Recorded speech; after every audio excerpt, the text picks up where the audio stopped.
Hi guys, this is GL Patel from English Guruji channel. आप सभी का स्वागत है इस वीडियो लेक्चर में। दोस्तों, आज का टॉपिक है passive voice of assertive sentence.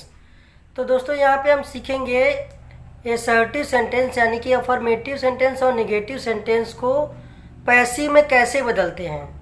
तो आपको पूरा नियम तो समझाया ही जाएगा और लास्ट में आपको एक्सरसाइज भी दिया जाएगा ताकि आप लोग प्रैक्टिस कर सकें। तो आपका ज़्यादा टाइम ना लेते हुए चलिए शुरू करते हैं।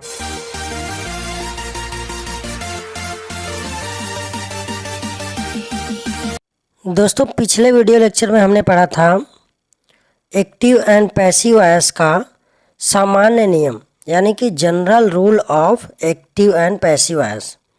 आज हम पढ़ेंगे passive voice of assertive sentence. तो सबसे पहले हम देखेंगे एक्टिव रूल क्या होता है। जो कि जनरल रूल होता है एक्टिव का, वो होता है सबसे पहले हम लगाते हैं सब्जेक्ट, फिर हेल्पिंग वर्ब, फिर आता है मेन वर्ब, उसके बाद ऑब्जेक्ट। पैसिव का क्या रूल होता है?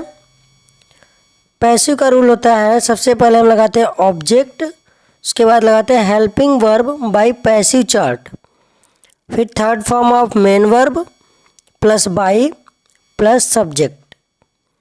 तो इसका स्क्रीनशॉट आप ले लें ताकि आपको याद करने में प्रॉब्लम ना हो। एग्जाम्पल देखिए, श्याम एक पत्र लिखता है। इसका हो जाएगा श्याम राइट्स ए लेटर। यहाँ पे श्याम एक सब्जेक्ट है और राइट्स वर्ब है, ए लेटर ऑब्जेक्ट है। हमको ऑब्जेक्ट को सब्जेक्ट बनाना है, सब्जेक्ट के स्थान पे लिखना है, और सब्जेक्ट को ऑब्जेक्ट के स्थान पे लिखना है। मुख्य क्रिया का थर्ड फॉर्म यूज करना है और पैसिव चार्ट से सहायक क्रिया यूज करना है। तो सबसे पहले हम लिखेंगे ए लेटर ऑब्जेक्ट, उसके बाद पैसिव चार्ट से सहायक क्रिया हो जाएगा इज एम आर, तो इज हो जाएगा। मुख्य क्रिया का third form write wrote written होता है तो रिटेन हो जाएगा। उसके बाद लगाना है बाई, फिर सब्जेक्ट, सब्जेक्ट है Shyam. A letter is written by Shyam, इसका हिंदी अर्थ है श्याम के द्वारा एक पत्र लिखा जाता है। दोस्तों, यहाँ पैसिव चार्ट दिया जा रहा है जिसका आप लोग स्क्रीनशॉट ले लें ताकि आपको याद करने में प्रॉब्लम ना हो। अगर आप इस पैसिव चार्ट को नहीं समझ पा रहे हैं तो मेरा पहला वीडियो जो एक्टिव एंड पैसिव का है जनरल रूल, उसमें इसको समझाया गया है, वहाँ से जाकर आप देख सकते हैं। नेक्स्ट एग्जाम्पल है वे अपना कार्य नहीं कर रहे हैं। हो जाएगा they are not doing their work. तो यहाँ पे दे सब्जेक्ट है, आर हेल्पिंग वर्ब, निगेटिव इसलिए नॉट का प्रयोग हुआ है, मेन वर्ब है डूइंग और ऑब्जेक्ट है दियर वर्क। तो सबसे पहले हम ऑब्जेक्ट उठाते हैं दियर वर्क, उसके बाद हम हेल्पिंग वर्ब लगाते हैं पैसिव चार्ट के अनुसार। हेल्पिंग वर्ब हो जाता है is am are plus being. जहाँ पे इज एम आर आता है एक्टिव में, वहाँ पैसिव में is am are plus being हो जाता है। यहाँ पे नॉट है तो इज के बाद नॉट लगाएंगे, उसके बाद बीइंग लगाएंगे। फिर मुख्य क्रिया का थर्ड फॉर्म लिखेंगे, डूइंग है तो डन हो जाएगा थर्ड फॉर्म। उसके बाद बाय लिखना है, फिर subject their work is not being done by them, उनके द्वारा उनका कार्य नहीं किया जा रहा है। शीला एक मधुर गीत गा चुकी है। तो इसका हो जाएगा शीला हैज संग ए स्वीट सॉन्ग। यहाँ पे शीला सब्जेक्ट है, हैज हेल्पिंग वर्ब है, संग मेन वर्ब है और ए स्वीट सॉन्ग ऑब्जेक्ट है। तो सबसे पहले हम ऑब्जेक्ट उठाते हैं, ऑब्जेक्ट है ए स्वीट सॉन्ग। उसके बाद सहायक क्रिया हेल्पिंग वर्ब लग जाएगा पैसिव चार्ट के अनुसार हैज बिन। फिर लगता है third form of main verb, मुख्य क्रिया है, यहाँ भी थर्ड फॉर्म ही प्रयोग किया गया है संग, तो संग लिख देंगे। उसके बाद आता है बाई, तो बाई लिख देंगे प्लस सब्जेक्ट, सब्जेक्ट है Sheela. A sweet song has been sung by Sheela. इसका हिंदी अर्थ है शीला के द्वारा एक मधुर गीत गाया गया है। नेक्स्ट है आज वह स्कूल नहीं गया। हो जाएगा he did not go to school today. तो यहाँ पे ही सब्जेक्ट है, डिड हेल्पिंग वर्ब, निगेटिव इसलिए नॉट का प्रयोग हुआ है, मेन वर्ब है गो, किसी स्थान से जुड़ रहा है इसलिए टू का प्रयोग हुआ है। स्कूल है, यहाँ पे ऑब्जेक्ट कॉम्प्लीमेंट के रूप में टुडे का प्रयोग हुआ है। तो सबसे पहले हम उठाते हैं ऑब्जेक्ट को। ऑब्जेक्ट है स्कूल, उसके बाद हेल्पिंग वर्ब आपका पैसिव चार्ट से लग जाएगा वाज। उसके बाद निगेटिव है तो नॉट लगा देंगे, मेन वर्ब का थर्ड फॉर्म गाउन हो जाएगा, फिर बाय लगाना है। उसके बाद ऑब्जेक्ट, यहाँ पे सब्जेक्ट लिखना है ऑब्जेक्ट के स्थान पे, तो ऑब्जेक्टिव केस में लिखेंगे। ऑब्जेक्टिव केस ही का होता है हिम, और टुडे को वैसे ही लिखेंगे तो हो जाएगा school was not gone by him today, उसके द्वारा आज स्कूल नहीं जाया गया। दोस्तों यहाँ ये चार्ट दिखाया गया है आपको, जिसमें नॉमिनेटिव केस और ऑब्जेक्टिव केस दिखाया गया। अभी हमने आपको बताया नॉमिनेटिव केस सब्जेक्ट के स्थान पे यूज करते हैं, और ऑब्जेक्ट के स्थान पे जब सब्जेक्ट को लिखा जाता है तो उसका ऑब्जेक्टिव केस यूज करते हैं। तो इसका आप स्क्रीनशॉट ले लीजिए ताकि याद रहे। दोस्तों ध्यान देने वाली बात यह है, जब हम किसी का एक्टिव से पैसिव बनाते हैं तो उसमें एक्टिव से पैसिव बनाते समय केवल 4 चीज़ों का परिवर्तन करते हैं।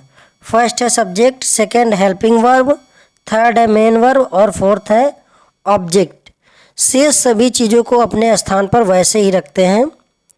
एग्जाम्पल देखिए, जैसे वे लोग आज सुबह यहाँ आएंगे, तो यहाँ इसका हो जाएगा they will come here today in the morning. तो यहाँ पे हम केवल 4 चीज़ों को परिवर्तित करेंगे। They subject, will helping verb, come main verb, here object. इसके अलावा टुडे इन द मॉर्निंग को हम वैसे उसी स्थान पर रखेंगे, इसमें कोई परिवर्तन नहीं करेंगे। जैसे देखिए हो जाएगा, सबसे पहले ऑब्जेक्ट उठाएंगे, ऑब्जेक्ट है हियर तो लिख देंगे हियर। उसके बाद पैसिव चार्ट से हम सहायक क्रिया लगाएंगे, सहायक क्रिया होता है विल बी, तो विल बी लिख देंगे। मुख्य क्रिया का थर्ड फॉर्म कम केम कम होता है तो कम हो जाएगा। फिर आपको बाय लगाना होता है, बाय लगा दिया। उसके बाद सब्जेक्ट लगाना होता है ऑब्जेक्टिव केस में, दे का ऑब्जेक्टिव केस होता है देम। उसके बाद टुडे इन द मॉर्निंग वैसे ही रखेंगे, इसका बन जाएगा here will be come by them today in the morning. इसका हिंदी अर्थ है उनके द्वारा कल सुबह यहाँ आया जाएगा। कभी कभी एक्टिव वॉइस के वाक्य में 2 ऑब्जेक्ट आते हैं, उनका पैसिव वॉइस 2 प्रकार से बनाया जा सकता है। जैसे उसने मुझे एक किताब दिया, he gave me a book. यहाँ पे 2 ऑब्जेक्ट है, एक है मी और दूसरा ऑब्जेक्ट है ए बुक। अगर हम मी से बनाएंगे तो इसका सब्जेक्टिव केस यानी नॉमिनेटिव केस हो जाएगा आई। उसके बाद यहाँ पे गेव है तो पैसिव चार्ट के अनुसार सहायक क्रिया वाज हो जाएगा।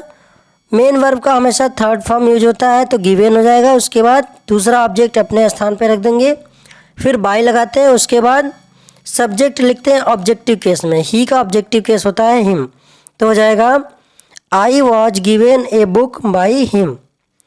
इसको अगर दूसरे ऑब्जेक्ट से बनाएंगे ए बुक से, तो सबसे पहले लिखेंगे ए बुक, उसके बाद वाज हो जाएगा, फिर third form of main verb given, फिर टू, उसके बाद पहला ऑब्जेक्ट मी अपने स्थान पर रखेंगे, फिर बाय लगाएंगे। उसके बाद हिम हो जाएगा जो कि ऑब्जेक्टिव केस में सब्जेक्ट है, तो हो जाएगा a book was given to me by him. मुझे उसके द्वारा एक किताब दिया गया। वह उसे अपना लैपटॉप देती है, तो हो जाएगा इसका सी गिव्स हिम हर लैपटॉप।